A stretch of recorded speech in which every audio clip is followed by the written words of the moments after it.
5 Live Formula One. The end of the 2025 Formula One season is reaching its climax. In the immediate aftermath following Las Vegas last weekend, it looked almost certain that Lando Norris would wrap up the driver's title probably this weekend. But then came late night drama in Sin City. Both McLarens were disqualified, and all of a sudden, things seem a little tighter. Plus, that double disqualification brings four-time champion Max Verstappen right back into the mix. Now we arrive in Qatar for round 23 of 24. And to complicate the maths even further, it's a sprint weekend. Can Norris wrap up the title at the Lusail International Circuit, or will the title fight go right down to the wire? Welcome to 5 Live F1 and your Qatar Grand Prix preview. My name's Harry Benjamin, and we've got a lot to get stuck into. I'm joined by the BBC's F1 correspondent Andrew Benson and Mark Priestley, former McLaren mechanic. We'll chat more about that McLaren double disqualification in Vegas later in the show, but never have I seen someone more in their element than Andrew Benson was outside that McLaren hospitality in Vegas. You were primed to break the news, Benny, adding up the numbers, speaking to the key individuals. That's what it's all about, isn't it? That's your bread and butter. Absolutely. We were even being filmed by Netflix at the same time, Harry, weren't we? Oh, producers Paddy and Joe, if they get a feature on Netflix next year, I don't know if that's good or bad news for us. Not for me to comment. But it was certainly keeping us late into the evening in Vegas. Was waiting for the steward's decision on that one. I think it was about 3.5 hours it took, wasn't it? Mark, you've been involved in a championship battle or two, none more so than in 2007. You would never have had one of your cars suffer with excessive plank wear, though, would you? You wouldn't allow that. It wasn't quite the same issue back then, but there were certainly other issues that cropped up, and they always do. You know, any World Championship challenge, which is long, over a long season, even more so today, it's just full of twists and stories and different elements. It's not just about two guys getting behind the wheel of a car and going for it and, you know, going wheel to wheel. There's so many people involved, so much travel, so much logistics, there's so much process, so much goes into putting a championship together over such a long period of time. And to win it, you have to be excellent across all of those elements. We're getting down to the closing stages here with not long to go, and we've still got three people in with a good shout of winning it. It shows you how close this championship's been. I think it's been a great season. Well, look, we'll talk more about the controversy following Vegas in a little bit. We'll also talk Max Verstappen. Would this be one of his great championship comebacks if he's able to pull himself back into this? We'll also discuss the news that Adrian Newey will become Aston Martin team principal in 2026. But we've got to start by reacting to sprint qualifying here in Qatar that we just witnessed, a couple of hours ago now. A reminder that Lando Norris is now just 24 points ahead of Oscar Piastri and maybe more importantly, Max Verstappen heading into this weekend. Norris needs to gain 2 points on both Verstappen and Piastri across the weekend to claim his maiden championship. He cannot win the title in the sprint race on Saturday, which is good news for my maths, thankfully. However, though, it's become a little harder for Norris already because it's Piastri, Mark, on sprint pole. Is this Piastri back on form? Well, I mean, let's hope so for our sakes, but also his. He's been so off form recently relative to the first part of this season.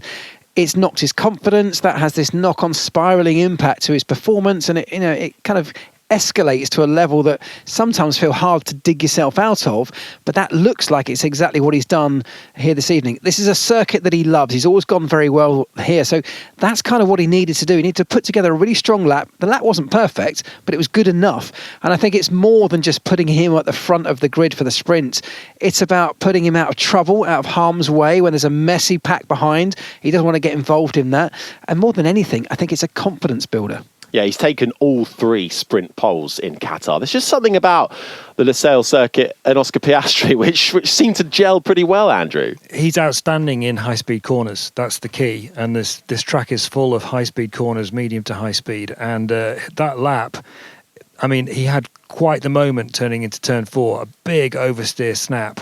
As he put it after qualifying, turning left in a right-hand corner is never a good thing. And whereas Lando Norris, I don't know whether it was the pressure or whatever, but he made two mistakes. A smaller mistake on his first lap, where he was still a few hundredths behind Piastri, and then off the track on his second lap. So he's ended up third with George Russell's Mercedes in between the two McLarens. Yeah, I mean, it was a stellar lap from George Russell as well. Andrew mentions the little mistake there from Lando Norris. Was pole there for the taking for Lando? Yeah, I think it was. I think on the lap that he ran wide and off the circuit, that lap in itself was, I think, good enough. It was on par to be really, really strong, potentially pole sitter. But actually on the final lap, when he had another go at it, he compromised himself, getting sort of caught up in a little bit of traffic with Alex Albon, didn't get the clear space on track, so came out the final corner to start his lap not as fast as he should have done, so he was already compromised going down the long straight. So it was a number of small errors really that contributed to Lando not being able to put the lap together, as opposed to Oscar Piastri, who did get one on the board that was good enough. And like I say, there's still time out of both of those McLarens to improve. Same for Verstappen, even all the way back down in P6 for him. He didn't get a perfect lap together either. So the lap times are going to ramp up. The circuit's going to evolve. The drivers are getting more and more confident. But for the sprint qualifying right now, it was Oscar Piastri who did the better job of anybody. Fifth consecutive top three starts in sprint races for Lando Norris. Couldn't make it, though, an all McLaren front row because of a rather pesky George Russell, who I have to say has been pretty quick off the bat, but having had a couple of races where he finished behind Kimi Antonelli, and we've been talking about, and we will talk about Antonelli and how he's managed to improve so far in this second half of the season, Russell's thrown a spanner in there, hasn't he? I think he surprised himself. In practice earlier on in the day, he was P14 and kind of not comfortable with the car, struggling a little bit. So, the interview that he gave after the session was one of utter surprise, really. Pleasant surprise, of course, but he put together a lap and he got confidence built all the way through that session, which is, of course, what you want to do. You want to peak at the moment when it counts most, and that looks like exactly what George Russell's able to do. They've actually peaked in the season, haven't they, towards the end? They've got better and better, and it may be a little bit too late for any sort of championship fight, but the team, both drivers and the team, seemingly to putting it all together right towards the end of this long season. Russell in P2 then, his first top three start in a sprint race this season. So Piastri, Russell and Norris, the top three. And we've already mentioned, our third championship protagonist, Max Verstappen, Andrew, down in sixth, out-qualified for the first time by Yuki Tsunoda. What happened to Verstappen in the sprint quali? Well, he was complaining about the car all day, Harry, wasn't he? And in the qualifying over the radio, he was saying it was suffering from bouncing. He said he had understeer, which is something he really hates. And that was transitioning to oversteer in the high-speed corners, so very, very far from the perfect balance. I wonder also whether his car was damaged because he had a trip over the gravel at turns 4 and 5 on his first lap. He's not been out-qualified by a teammate since Baku 2024, if I've got my stats right. You are correct. And Perez. Exactly, and for Yuki Tsunoda to get anywhere near him is unusual. So to be ahead of him, I mean, there must have been something very wrong with that car. It's actually quite similar to Brazil, the sprint there. Verstappen qualified sixth there. They didn't get the car in a good window at Interlagos for the sprint either. Of course, he then drove an outstanding Grand Prix after a difficult qualifying session, admittedly, to come up to third in the race. But so they've not got that car in the right place, Red Bull, and that's not great. Not a great sign for Red Bull, as because he's got, obviously, like Piastri, he's got 24 points to make up on Norris if he wants to win the championship. No, but Verstappen then will start behind his teammate, but I'm not sure Yuki Tsunoda will make that particularly difficult when it comes to the sprint race tomorrow. Another standout, I think it's just worth doffing our caps to Fernando Alonso, Mark. P4, best quali of any format of the year for the Aston Martin. I mean, the old dog still got it. He really is quite remarkable, isn't he? At his age, 44 years old, he's still able to turn in a performance. His experience counts, obviously, for an awful lot. He's had a very long, successful career, and that really matters. In a long season, experience counts.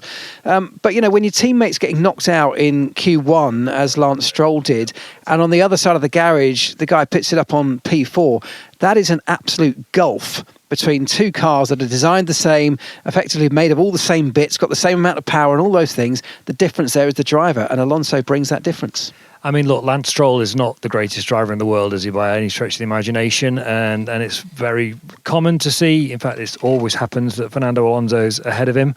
Stroll was a solid P16. Yeah, solid P16. In fact, he has out-qualified Alonso once this year, which is in the sprint in China, but pretty sure Alonso wants to go as many to zero as he possibly can this year. But I think what it is with Alonso is he's all through his career, and everybody you talk to about him says exactly the same thing. He can get to the limit of the car straight away, whatever the situation. I've got a million anecdotes I could tell you, but we don't have time for them. We don't have time for them right now. I've only got an hour, Andrew. But this is what happens in the sprint. You have 1 hour of qualifying.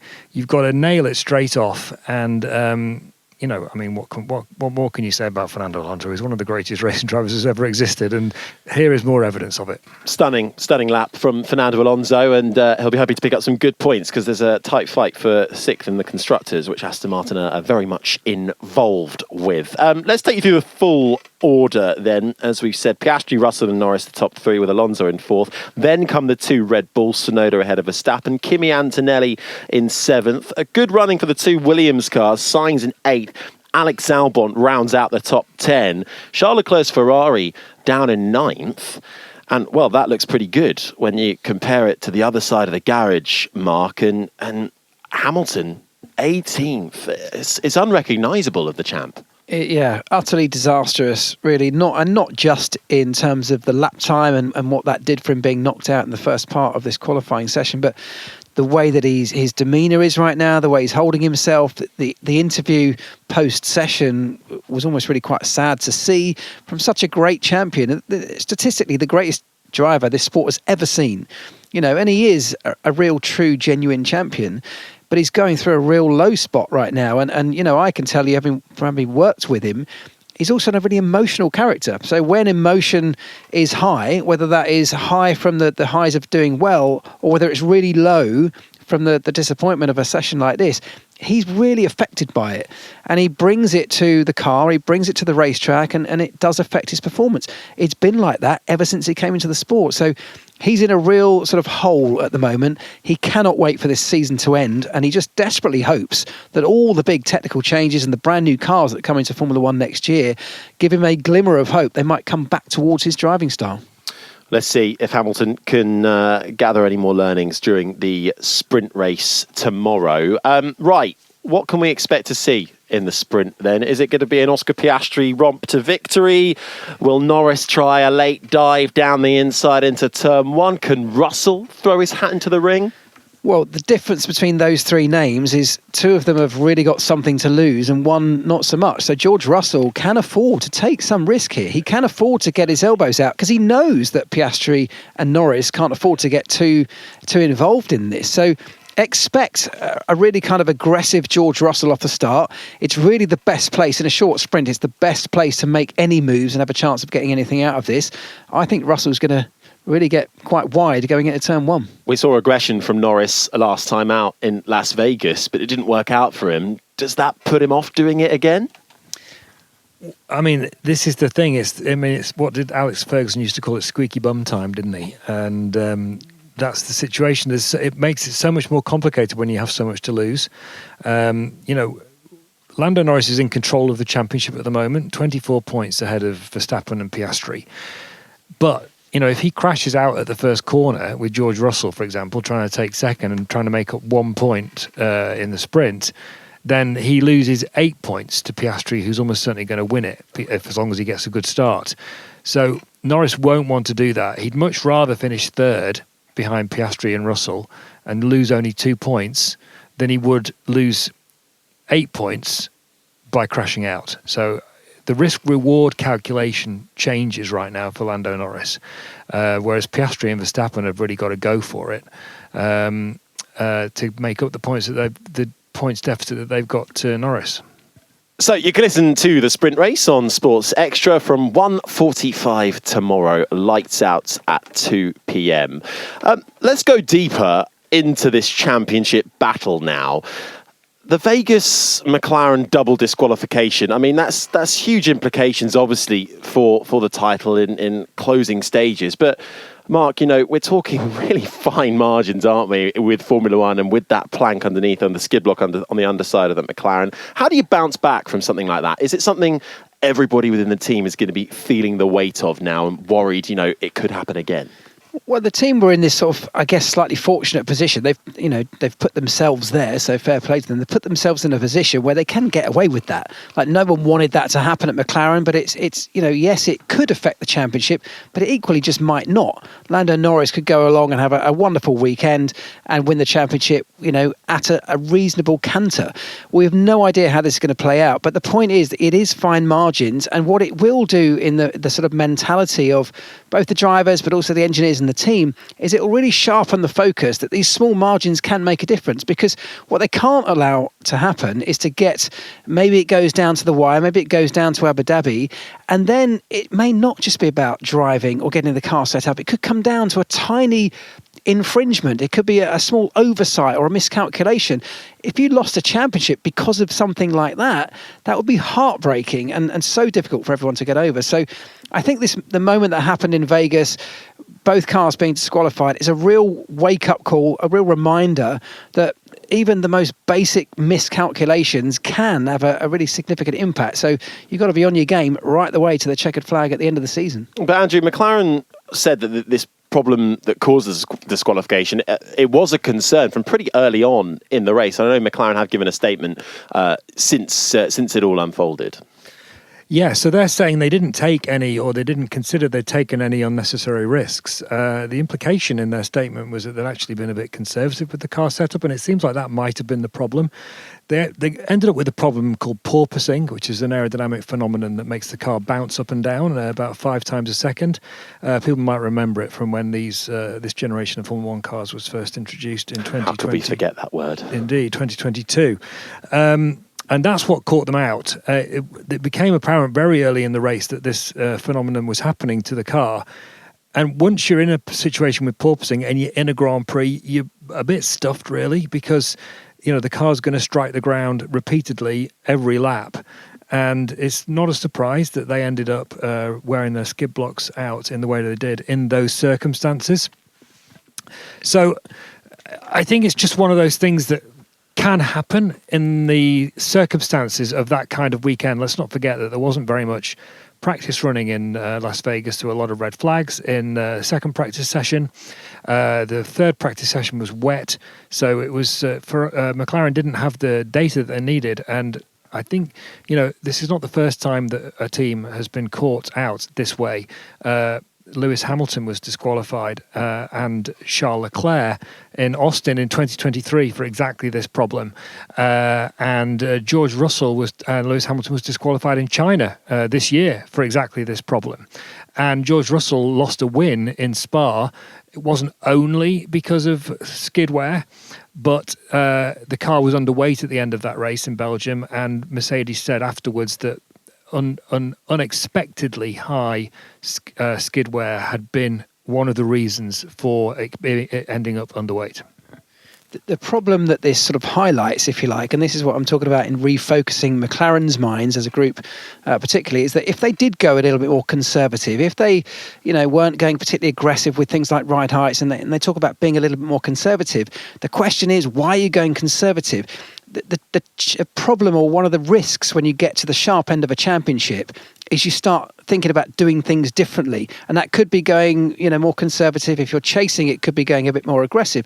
But the reality is, what you should be doing is doing everything the same as you've been doing all season. You should keep the consistency, keep operating your car and your race weekends in the way that's got you into this position to be fighting for a championship. The moment you try and do something a little bit differently, you think a bit differently, you start thinking about the championship fight or what's at stake. These are the kind of thoughts that creep in, and you change your actions or your behaviours a tiny little bit, and it could have an inadvertent knock-on consequence like they had there in Vegas. Yeah, we should be clear, they haven't explicitly said that they've been conservative. They thought they'd got the ride height right in the circumstances. they've not expanded on the detail of that, and they're obviously not wanting to give away too much information at this stage. It may be that later on we'll find out a bit more detail about that disqualification. Quite often what happens in these scenarios is that in the immediate aftermath, the teams really don't want to talk about it, but once the season's been settled and everybody's moved on, then sometimes they do share a bit more information, and particularly, there'd be no reason not to in some ways. You could think because next year the cars will be completely different and work in a different way. I think they would have got a lot of lessons out of this experience in Las Vegas for 2026 if the rules had been staying the same, but they're not. No, and in the end, both cars disqualified. The irony kind of being that for Oscar Piastri, he kind of gains a little bit from the disqualification as well, because he doesn't lose out as much as he would have done if the positions had stayed as they were when they crossed the checkered flag in Vegas. So, tell you what, let's hear from the Australian who was speaking in yesterday's media session, and he gave his reaction to that disqualification. Yeah, I mean, I think we've discussed and analysed Vegas. I think ultimately we had a lot more porpoising than we expected, and ultimately a lot more grounding than we expected because of that. So I think the explanation for it's pretty simple. And yeah, now we're focused on how we can get the most performance out of the car for Qatar. So yeah, we'll see how we go. Obviously, there's still a chance, and I want to try and finish the year on a high if I can. So yeah, it's been a pretty good circuit for me in the past, so hopefully it can be again. It has been a pretty good circuit for Oscar Piastri in the past. He took his first F1 win here in the form of a sprint, to caveat that, but finished second last time out. He finished in the top 3 in every Qatar Grand Prix he's taken part in. But looking at the stats, Mark, 6 races in a row now, he has not been on the podium, and he wasn't going to be with or without the disqualification last time out. And I looked at some of the other stats. Before Baku, Oscar Piastri had appeared on the podium in 14 out of the 15 races. And now, as I say, in the last 6 alone, he's not been on. Has this just been the crumbling of Oscar Piastri under the weight of a championship challenge, or is there more at play? I think whether it's about the championship challenge or not, I think you've got to say there's got to be a large part of this that's psychological. It's about mentality. It's about confidence. As soon as you have, and you don't just see it in Formula One, you see it across, other sports. I can think of Man City in football midway through last season, where they fell apart, having dominated the sport for years. Maybe Liverpool at the moment in football too. But if you think about a driver who has a bad result, one bad result when you're doing really well for the rest of the season doesn't really have much of an impact. You sort of sweep it away and you get on with things. But then if you have another one, it just starts to question. People around you, the media start to question things. Stories start getting written. If you have a third one that's not great, and your teammates just coming on form at the same time, the stories begin to build. And there is almost no way you can't allow that to get into your head as a professional athlete and sports person. So I suspect that's because it's been going for some time, it's almost a self-fulfilling prophecy, isn't it? It builds and builds to the point where you're thinking about that and not focusing on the job that you need to be doing. Therefore, your performance suffers. Therefore, the results don't come and the stories get bigger and bigger. And, all of this is played into the hands of Lando Norris, who's come on song at the right time. So I feel like it's got to be that. The cars, we know, haven't changed dramatically. Certainly nothing that would adversely affect Oscar Piastri, and so he hasn't lost his talent. It's got to be about the mentality, and he's not been in this position before, so maybe it's the first time he's come up against it. Yeah, I think it's important not to look at Oscar Piastri in isolation when you're discussing what's gone on. So Norris has been on an upward trend line since Canada, basically, when McLaren introduced a new part on the car to help him with improve his feel for the front axle, which is what he was struggling with in the first part of the season when Piastri was the dominant McLaren driver, at least in terms of results. The pace differential between them was never big, but Norris was making a lot of mistakes at that point in the season and therefore wasn't delivering on his potential. At the same time as Norris began, that trend line of Norris's kept going upwards, which was after the Dutch Grand Prix, which was where Piastri won and Norris retired, and Piastri ended up with a 34-point lead, and it looked like he was going to dominate the championship. At the same time as that, Red Bull came on strong with a car change in Monza, and Verstappen went on that run of 3 wins in 4 races. And then there's the circumstances of that. So you've got a quicker Red Bull, you've got a quicker Norris, And then you've got a situation where, so Norris beats Piastri in Monza, so he finishes third rather than second, and Verstappen wins. Singapore, Piastri was ahead of Norris, but then they had the sort of wheel banging incident at the first corner. Norris ended up ahead, Piastri ended up finishing behind. He wasn't on the podium because Russell won the race from Verstappen from Norris. Then Baku. Sorry, I've missed out Baku, haven't I? So Monza, where they had the team shenanigans with the pit stop scenario, that affected his mentality definitely going into Baku. He drove badly there, made a series of mistakes, 3 crashes and a jump start in one weekend, probably the worst weekend of his entire racing career, he's basically said since. So, but he wasn't that much slower than Norris, he just didn't drive well. Then Singapore happened. Then there were 2 races in Austin and Mexico where he was definitely off the pace. And McLaren have said that there was a specific characteristic of those tracks, low grip, high temperatures, which he hadn't got his head around in the same way that Norris had. Then he was more competitive in Brazil, but he made a mistake in the sprint and crashed. That affected the amount of work they could do on the car for qualifying in the Grand Prix, so he wasn't as quick as he might have been if he hadn't had that crash in the sprint. So you can see how what looks like a terrible downturn in fortunes, when you start to actually unpick the detail of what happened in each particular race, it's not actually as bad as it seems, but it has ended up being quite bad in terms of the way it's affected his championship. You're listening to 5 Live Formula One with me, Harry Benjamin, former McLaren mechanic Mark Priestley, and the BBC's F1 correspondent Andrew Benson. So let's talk about Max Verstappen before we come to Lando, because I mentioned, you've documented Piastri's season rather well there, Andrew, but particularly the disqualification last time out kind of in a way weirdly benefited. But the big winner, Mark, from all of this is Max Verstappen. And it feels, as Andrew is saying, like he was nowhere near this title fight for much of the season. Then he was in the picture, then out of the picture. Now with 2 race weekends to go, he's back in it again. And I think if you just take a step back and look at the Red Bull season so far, it's hard to find too many blemishes on Max Verstappen's copybook. Yeah, all the teams. I think Red Bull operationally have been very, very good. That doesn't mean they've had the fastest car, because they haven't at many points this season, but you rarely see the team or driver making too many mistakes. And I think if you look at McLaren's season, there have been large swathes of the season where they have had the dominant car, but actually they've also, between the drivers and team, made a number of mistakes across the season. They had such a dominant car at phases where it hasn't cost them the position to be fighting for a championship, and already constructors champions, of course. But I think Red Bull and Max Verstappen, for me, have delivered something quite exceptional with what they had. They didn't produce a car that was perhaps as good as the one that McLaren turned out from the beginning of the season, but they have delivered an exceptionally good championship in the way that they have operated over the course of this season. That's what's put them in this position. And bear in mind, Red Bull have only got one car in this fight, really, haven't they? They haven't managed to find a teammate to Max Verstappen ever, really, that's comparable. And so they're fighting with one hand tied behind the back, and yet they're still right up there in the fight. So, someone asked me a few weeks ago, before we got to this point, who would you rather be out of the top 3? And I think Max Verstappen is who I'd rather be right now, only because there's less pressure on him. He's almost got nothing to lose given where he sits in this championship. And he knows that he's got 2 McLarens who have to tiptoe around each other. They've got their sort of racing rules. They can't afford to take out teammates. Max Verstappen can get his elbows out to some extent and fight his way towards the front. And then whatever happens behind, he's got the likes of Mercedes, perhaps others who might even sort of get in the mix and get in the way of the McLaren. So I'd say Max is probably sitting there with a little wry smile on his face, thinking this could be a lot of fun, whatever happens. Cue the Jaws theme tune music, Andrew. I mean, if that red mist moment hadn't happened for Max Verstappen in Spain, where he had that collision with George Russell and ended up falling, was he out of the points in the end, or certainly didn't score as many as he could have done on the road?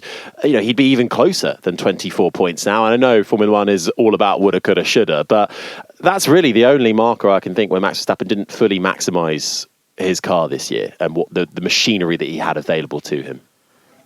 Yeah, pretty much. He finished 10th in the end, just to catch up. He got a penalty, didn't he, for colliding with Russell. The Red Bull has been very fast when it's been fast.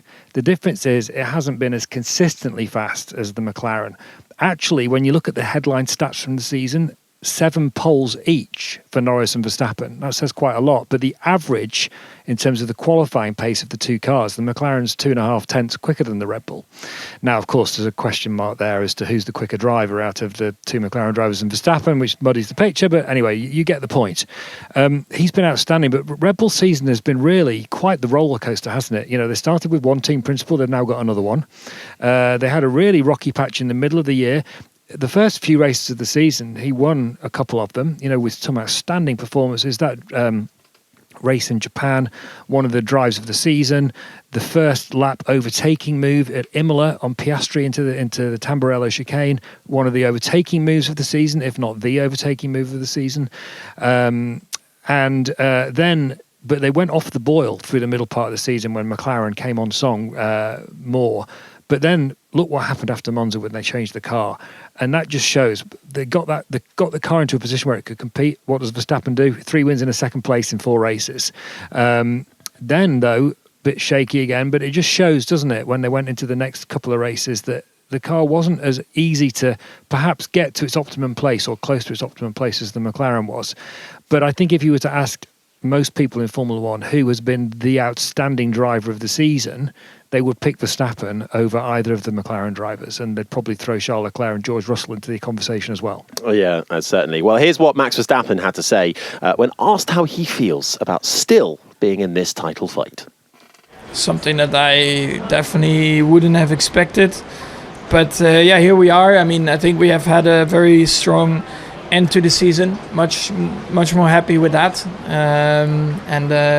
I guess also we have been helped a little bit with certain things, results, crashes, disqualifications. So we should not forget that, I guess. But I'm happy. I mean, naturally, of course, I would have liked a bit of a better first half. But that's something that you can't change anymore, you know. So we'll just try to focus on the last 2 races and try to do the best we can. You mentioned how proud you were after winning again in Vegas, proud of your performances, proud of what the team is doing. A remarkable comeback, whatever happens from here. What are your expectations here in Qatar? Good, ready, see what happens. Yeah, I mean, it's the same. I mean, I feel exactly the same as last week. Yes, it's closer. Ideally, I would have loved to have it a bit closer, but it's still open. And of course, we'll try our best. You know, we'll go all in, and hopefully, we can make it exciting till the end. Max Verstappen, 104 points adrift from the top of the championship after the summer break. Now 24 points. He's won 4 out of the last 7 races. He is well and truly still in this title fight. But the man who can clinch the title come the checkered flag on Sunday of the Qatar Grand Prix is Lando Norris. He could be about to claim his maiden World Championship mark. I mean, it's been such a strong second half of the season, really, for Lando Norris. What has it been for him? Has it been mental? Has it been full 360 degrees on track and off track for him? Well, it's a combination of a number of things, as it always is. His confidence is now sky high, and that, as we've talked about in the sort of adverse way for Oscar Piastri, when you don't have confidence, that massively impacts your performance. It's working the other way for Lando right now. As Andrew touched on, they made a significant technical change around the front suspension at McLaren around the mid part of the season to help Lando specifically with something that he was struggling with, and that really helped him. That brought some of that confidence back, because it brought the car back into a window that suited a little bit more of his natural style. He didn't have to change too much to get the car working. They changed the car to get it working with him. Now, some people will say, well, why aren't they doing that for Oscar Piastri right now? Oscar doesn't need the same things. The first part of the season, that car really suited Oscar and the way that he drove, and that's why Oscar was doing very well, dominating the first part of the championship. It's not that something's changed for Oscar technically that has made the car drift away from him. I think we're talking much more for Oscar. It's about this lack of confidence. For Lando, it's really the opposite. That combination of technical changes, the results that have come from that, the experience he's gained. Don't forget, he was in a championship fight last year, so He's had a little bit of this experience. That will all come to play, in his favour as well. And with all of these things, as confidence builds, you start to just operate by the tiniest margins a little bit differently. You take, you maybe brake a few metres later into a corner. You maybe push a little bit harder into around a qualifying lap because you trust in the car, you trust in your ability, and all of those things over the course of a long season begin to add up into performance, lap time, points and results, and ultimately, hopefully, a championship for him. Well, confidence breeds confidence, doesn't it? Let's hear from the main man, who says he's feeling relaxed coming into this weekend, despite knowing he could claim that first world title. I don't know, I've never been in this situation before, but I'm excited. I think it's exciting for everyone. I think I certainly would have liked to have the 30-point gap instead of 24. To whoever it is, but it makes it more exciting for you guys, I guess. So good for you. And I think I'll just go and try and do the same thing. I'll focus on trying to get good quality and have a good race and just take one step at a time. I don't mind, of course, the earlier I can do it, the better, but at the same time, that doesn't change how I do anything. I just need to try and win, and simple as that. Starting with Vegas, obviously a tough one to take with the disqualification, but you're still in a strong position arriving here. Can we maybe get a few words on the debrief the last few days after Vegas and how you're feeling?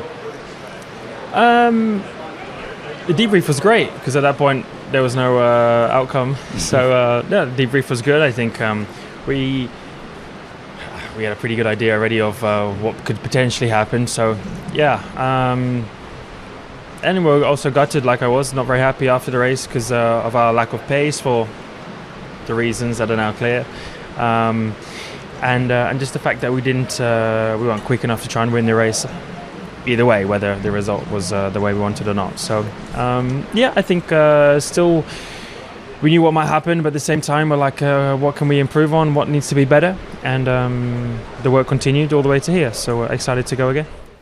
The debrief was happening while we were all still waiting outside McLaren in the cold, bit of rain in the air as well. It wasn't much fun. In fact, we saw them leave in Vegas before Andrew Benson had even closed his laptop. That was how long we had to wait for the FIA stewarding decisions there. But I mean, just to sort of double up on what you were saying, Mark. I mean, one of Lando Norris's strengths, and he said it, he feels the same now as when his title hopes looked most bleak, and just having that kind of inner calmness about him, sounding very smooth there, which is the rhetoric we were saying about Oscar Piastri so much in the first half of this season, how the tables can turn. I mean, the truth is, all he has to do to win this championship is do what he's been doing for the last few races. And that sounds really easy, of course, but that's the way he has to approach it. Sounds like it is how he's approaching it. If he delivers a result that, follows the current form trend for him, he'll be absolutely fine. The problem he's got is that the two behind him, as I said earlier, with less to lose, can afford to take a few more risks, can afford to get their elbows out, and that's really the last thing that Lando needs. He's been really solid for a long time now. He had a very shaky first few races, if you think back, a mistake in qualifying in China, crash in qualifying in Saudi Arabia, slightly messy attempts at overtaking Max Verstappen in Miami. But then he won in Monaco, and then they introduced this new suspension part in Canada. And since then, it's just been getting stronger and stronger and stronger. I should emphasise that the slightly revised suspension geometry that they did bring to Montreal, they didn't see it as an upgrade. It doesn't make the car de facto faster. The drivers had a choice as to whether they wanted to use it or not. It's just a question of feel through the steering, basically. Piastri decided not to take it. I still wonder whether that was a mistake in the context of the way the season's gone. Norris did take it, and he's got into a kind of virtuous circle ever since, got better and better and better. And his results have been very consistently strong over the last few races. And as Mark says, as long as he carries on doing what he's been doing, it's hard to see how he can lose the championship, really. I don't want to give him commentator's curse by saying that. But he didn't look great in the first part of the season. We were all a bit confused as to what had happened, because he'd been very much clearly the better, stronger McLaren driver through last season. Let's not forget he was the one who had a sort of flirtation with the title fight with Verstappen last year as well. But then it didn't start. This season didn't start like that. It was Piastri, and it was all that was the. If you think about the season in context now, that's the befuddling thing, really. It's like, how did Norris not perform at the start of the season more than how is Norris performing now? Obviously, as we were talking about Verstappen earlier, you can't. It's hard to argue in the context of all of those races that we've been talking about that he's had as good a season as Verstappen has as a driver individually. But he's been the best driver in the best car on average over the season. So in that, Formula One is about the car and the driver together.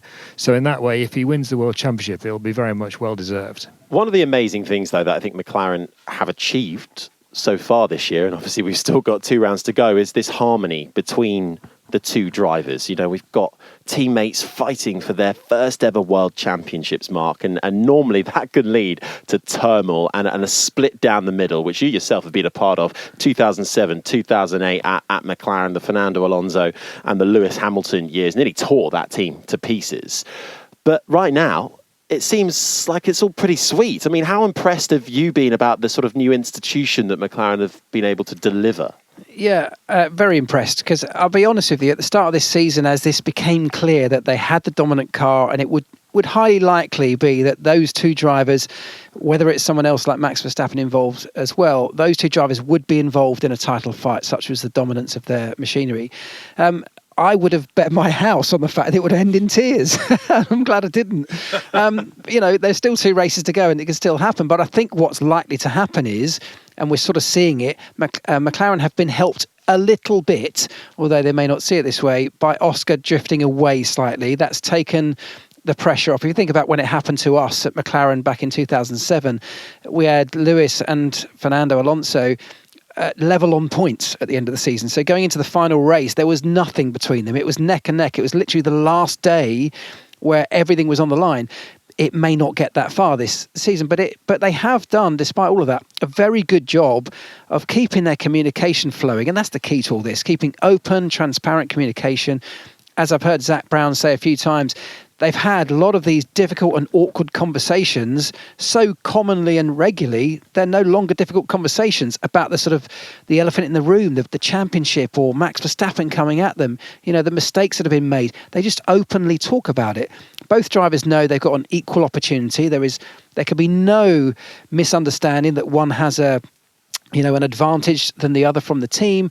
They've almost done that to the point where it feels like they've gone too far in sort of handing back places at times and sort of trying to counteract failed pit stops and things. So, but from a driver's point of view, they have been fairly and equally treated, and that communication's been so open and honest that I think they've done the best job they could in that set of circumstances. Yeah, it's about talking and trust and sticking to what you've said you will do. That's been the absolute key. I've spent a lot of time this year talking to Andrea Stella about, the McLaren philosophy, whether it be in press conferences that he does twice a Grand Prix weekend or just in individual conversations. And they've basically created a scenario where they've said to the drivers, we are McLaren Racing, we race. You're allowed to race. You can't crash into each other, which they have done a couple of times this year. But we race. And if we have a problem, we talk about it. And we talk about the potential problems before they happen. And if a problem emerges, it can't be because we haven't talked about it. It's because we hadn't thought about it before. Now, there's a piece on the BBC Sport website that we published yesterday, which I would recommend, or was it the day before yesterday? I would recommend anyone interested in this topic reading, even though I say so myself because I wrote it. I did a lot. We love a bit of self-promotion. I did a lot of work on understanding the McLaren internal philosophy, and I've tried to express that as well as I can in that piece with a lot of work talking to people, some of whom are quoted in the piece, some of whom are not. But it's been really interesting. One of the most striking things that happened to me all year, for example, was I was at the McLaren factory talking to Andrea Stella, doing an interview with him. This was before Canada. And he made a remark about the way they were running the team and how they were approaching the races. I can't remember the exact phrase. It doesn't matter. It was all about, it's all about everything, all the stuff that we've just been talking about. And I got to Montreal and I listened to the 2 drivers have their press conferences. And they said exactly the same words. Exactly. And I thought that is evidence of culture that has been established by the leaders and that everybody has bought into and is operating within. And that's the success. And that's what didn't happen at McLaren in 2007. Ron Dennis thought he was the best manager in the world, quite a particular personality. But Fernando Alonso felt that he'd been given some assurances which then weren't carried through. He felt that the team were beginning to lean towards Hamilton because he was British and they were a British team and he was Ron Dennis's protege and all of that. And trust was allowed to erode. And now, in particular, the personalities involved are different. Fernando Alonso is an incredibly strong personality who will trust you up until the moment where he believes that trust has been betrayed and you've lied to him. And once that's happened, it's over. That's what happened at McLaren in 2007. But Stella hasn't allowed that to happen in McLaren because he's been transparent all the way through. And the same with Zach Brown. It's an outstanding management achievement. The school of Stella and Brown. Very much on show there. Do, if you get the chance, read that long-form article about the McLaren ethos there that Andrew's written on the BBC Sport website. It's almost as good as my 5 things to watch out for video, which is across BBC Sport 5 Live socials. So do check that out as well when you get a moment. Right, let's turn our attention now more back to this weekend's antics and this track, Mark, the Losail International Circuit, home to round 23. It's a high-speed track, got a long main straight, medium, high-speed corners. It is challenging. There's gravel ready to punish the smallest of mistakes. It's a tricky track, this. It is tricky, yeah. It's tricky for all those reasons. So very high speed.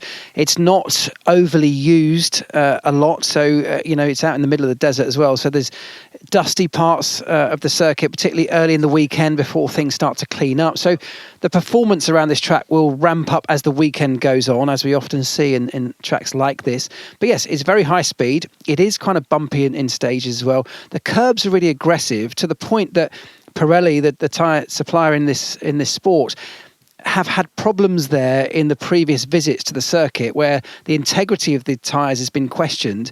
This weekend, we know they have imposed a maximum 25 lap rule for any given set of tyres. Now, the upshot of all of that is it's going to mean that you have to do at least 2 stops in the Grand Prix. And that's going to change people's strategy, the way they think strategically over the weekend.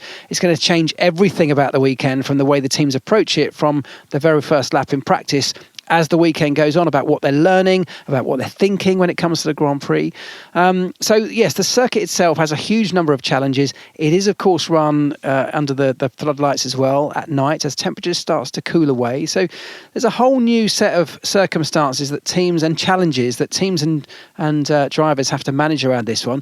But given all of that, it has some wonderful corners and it can produce some great racing. It certainly can. Yeah, worth remembering that when it comes to the Grand Prix, which will become inherently a mandatory 2-stop race with the maximum mileage imposed by Pirelli of a 25-lap limit on every set of tyres. So we'll be keeping an eye out for that during the 57 laps of running. Things to keep an eye out elsewhere, of course, is the title fight that we're all concerned with, but there is still a battle going on for second in the Constructors' Championship. Mercedes currently hold it with 431 points. Red Bull are 40 points back on 391. Ferrari a further 13 points back on 378.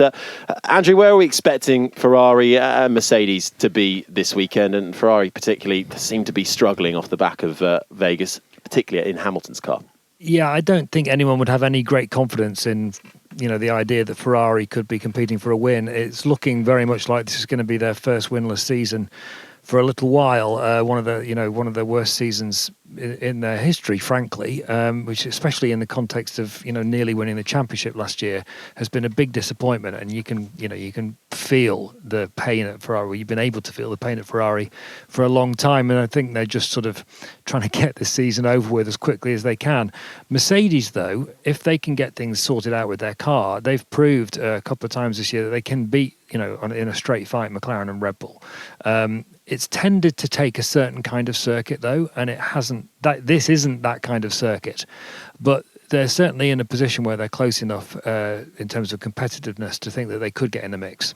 And that could lead to them actually, Mark, interfering with this title fight. We saw both of them on the podium last time out, George Russell and Kimi Antonelli. Antonelli looks like he's really in a bit of a rich vein of form right now, similar to what Verstappen's been enjoying. But actually, that drive through the field in Vegas from Antonelli really keeping a hold on those tyres. The new tyre whisperer in town is Kimi Antonelli. Yeah, he's actually done a really solid job. I think for a rookie in his rookie season, and particularly such a young guy as well, it's been a steep learning curve, but actually he's embraced that. And I think he's been given the sort of freedom and the patience from Toto and the team at Mercedes to go on that journey. And actually, you're right, we're seeing him come on song at a time when the team's just starting to get a little bit more consistency. It's not fully consistent, as Andrew said. It's been very much circuit dependent, but they're finishing the season stronger than the way they started it. And I think that the important point when we come to talk about the championship closing in is that they don't have very much to lose here. They are the ones, they're not in an individual title fight. So either of those drivers with a strong car on a circuit they like and with two drivers on good form, they could well throw their elbows out and get right in the mix. And everyone's going to have to just tiptoe around them a little bit carefully because they have nothing to lose. So that's the fight for second in the Constructors. It's now, I always like to point out, the battle for sixth in the Constructors. Racing Bulls, Haas, Aston Martin and Sauber, just 22 points covering those teams and a lot of money up for grabs in the form of a prize pot at the end of the year. So that's something to keep an eye on. But we are running out of time. But we have to talk about one of the big stories that came out in the last week following the Las Vegas Grand Prix.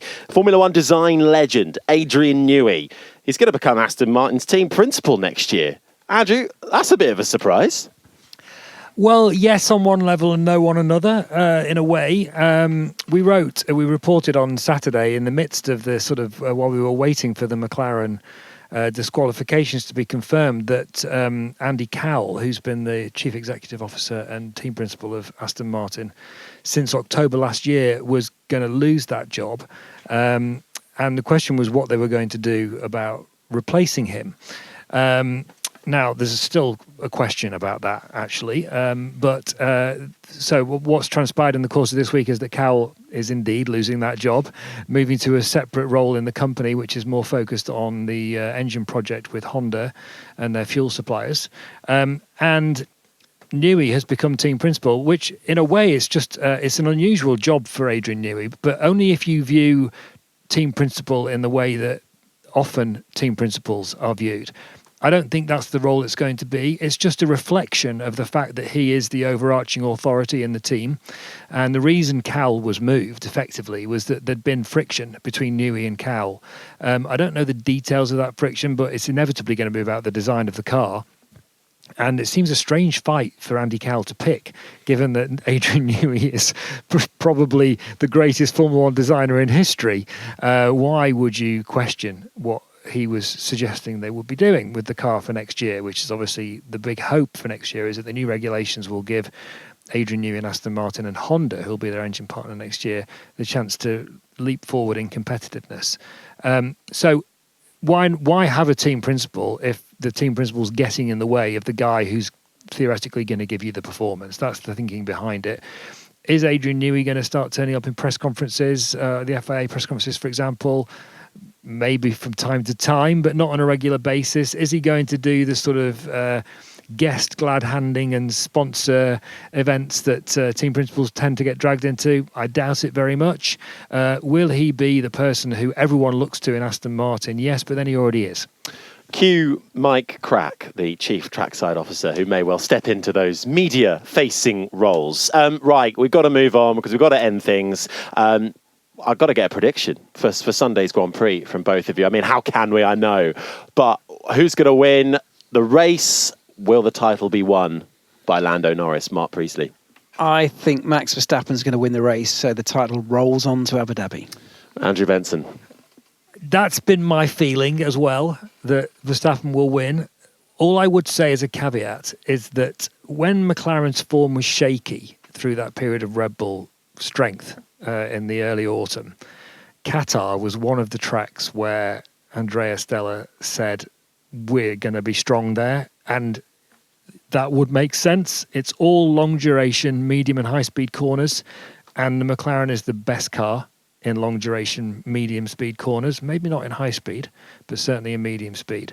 So I think McLaren will be tough to beat, but I'm with Mark. There's a sort of feeling in my bones that it'll be Verstappen somehow. I have to say the same as well and be boring. So I think Piastri will be the most competitive he's been in a fair while, though. That's all I'll say.